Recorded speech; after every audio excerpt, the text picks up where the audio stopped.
Now to another tribute from a man who knew Kibaki well, being Dr. Dan Gikonyo, who was his personal doctor.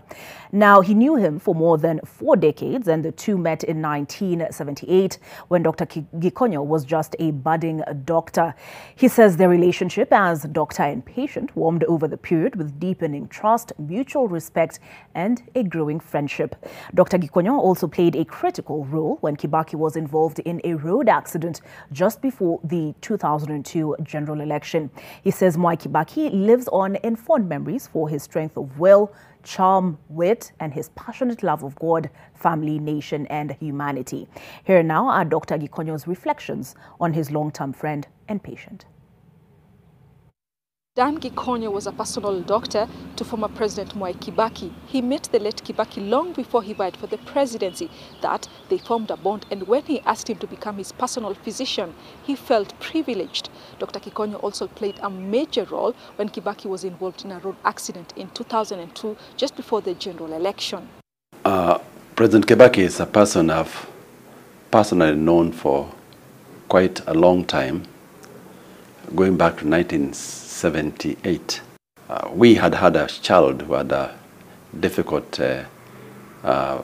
deformity at birth, cleft palate and cleft lip. He required close to, by that time, a lot of money, maybe about 40,000 British pounds to have this done. And that's the first time I met Mwai Kibaki. He's the one who has actually helped us to have this child done in London. So that gave us a bond between us and him. When he formed the Democratic Party, I can now tell you plainly that I became a life member of the party. The only party I ever became a life member of. And him with other people, Jeka Karume and people like Munyao, George Mohoho, other people. I really saw their vision and stayed with them.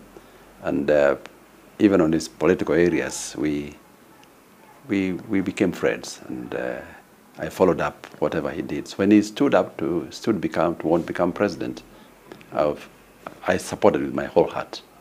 In the year 2000, we actually went to the United States with him and Honorable Kiraito to publicize the Democratic Party for a whole week.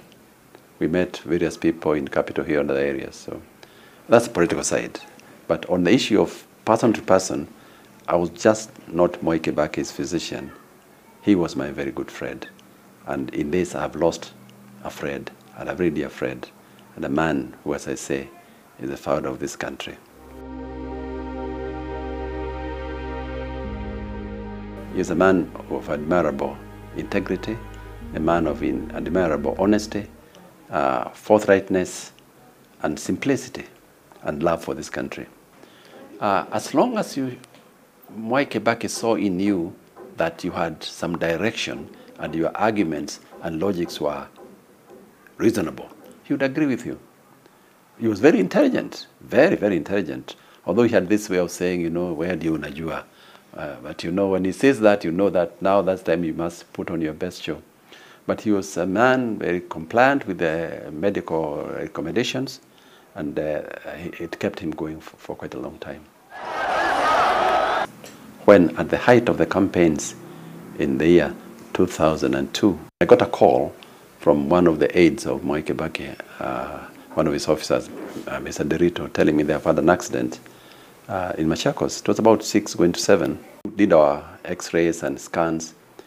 That's the time we realized how badly injured he was.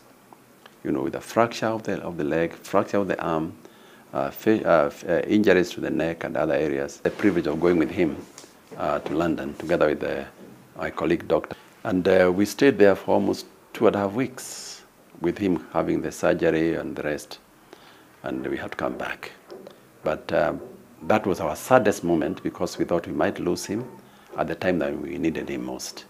But the good Lord had a purpose and a vision for this country, and we came back and he was sworn in and became the third president of this country.